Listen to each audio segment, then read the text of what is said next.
আসসালামু আলাইকুম। হেলদি বাংলা এটির পক্ষ থেকে সবাইকে স্বাগতম।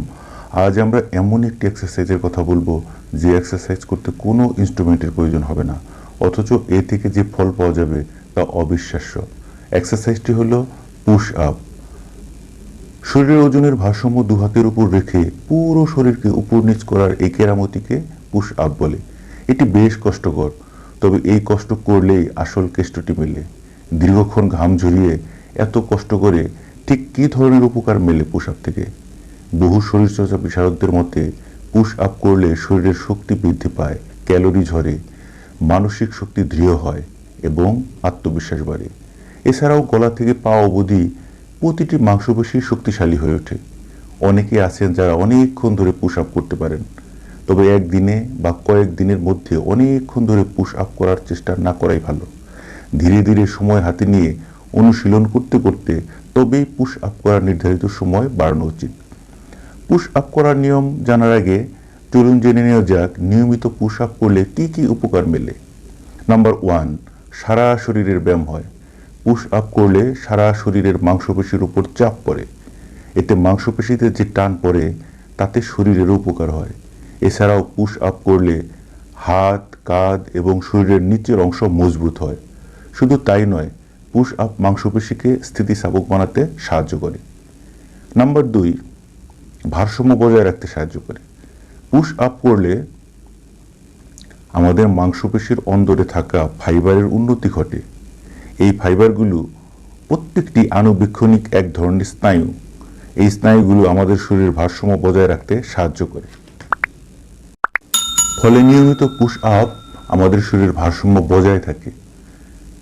এখানেই শেষ নয়, পুশ আপ সারা শরীর জুড়ে ছড়িয়ে থাকা স্নায়ুদের আরও শক্তিশালী করে তোলে, যা শরীরের গতিবিধি এবং তার ওজনের সঙ্গে খুব তাড়াতাড়ি খাপ খাইয়ে নিতে পারে। নাম্বার 3, মাংসপেশির ঘনত্ব বজায় থাকে। মানুষের বয়স যত বাড়তে থাকে তত তার মাংসপেশির ঘনত্ব কমতে থাকে। একই সঙ্গে অল্প পরিমাণে কাজ করতে গিয়ে প্রচুর এনার্জি খরচ হয়। এমন ধরনের সমস্যা কমাতেও দারুণ কার্যকরী পুশ আপ, কারণ প্রতিদিন পুশ আপ অনুশীলন করলে মাংসপেশির ঘনত্ব বৃদ্ধি পায়, সেই সঙ্গে শরীরের সার্বিক কর্মক্ষমতাও বাড়ে। নাম্বার 4, শরীর উপরিভাগের ক্ষমতা বাড়িয়ে তোলে। পুশ আপ অনুশীলন করা শরীর উপরিভাগের জন্য খুবই জরুরি। আসলে যখন আমরা পুশ আপ করি তখন আমাদের প্রতিটি মাংসপেশি শরীরের ওজন ধরে রাখতে সাহায্য করে।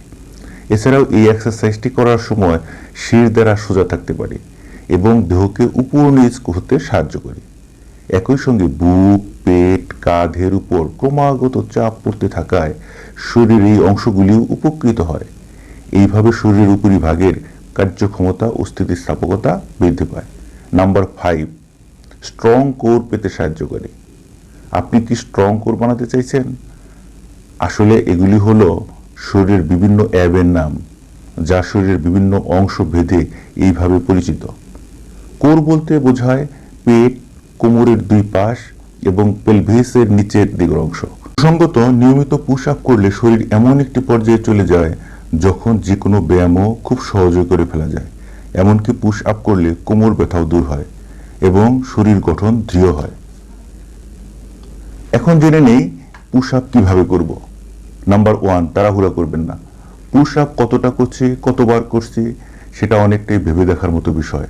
যদিও মনে রাখতে হবে যে বেশি সংখ্যক বার পুশ আপ করতে গিয়ে যেন তাড়াহুড়া না করে ফেলা হয়, এতে নানাবিধ শারীরিক সমস্যা দেখা দিতে পারে। নাম্বার 2, শরীরকে সঠিকভাবে রাখুন। পুশ আপ করার সময় খেয়াল রাখবেন মাথা, গলা, কোমর, পা যেন একটি সোজা লাইন বরাবর থাকে। এরপর ধীরে ধীরে দেহকে উপর দিকে তুলে তারপর নিচের দিকে নামিয়ে আনতে হবে। কখনোই তাড়াহুড়া করে পুশ আপ করা উচিত নয়, এতে শরীরের ক্ষতি হতে পারে। প্রথম প্রথম এগুলো খেয়াল করে পুশ আপ অনুশীলন করা অনেকটা কঠিন ব্যাপার।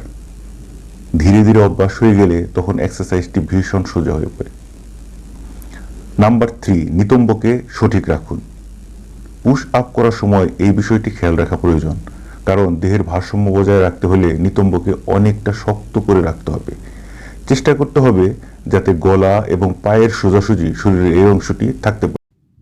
নিতম্বকে শক্ত করতে না পারলে পুশ আপ করার সময় দেহের ওজন ধরে রাখা সম্ভব নয়। তাহলে আজ থেকে আমরা শুরু করে দিই এই অতি উপকারী এক্সারসাইজটি। আশা করি আপনারা চ্যানেলের পাশে থাকবেন।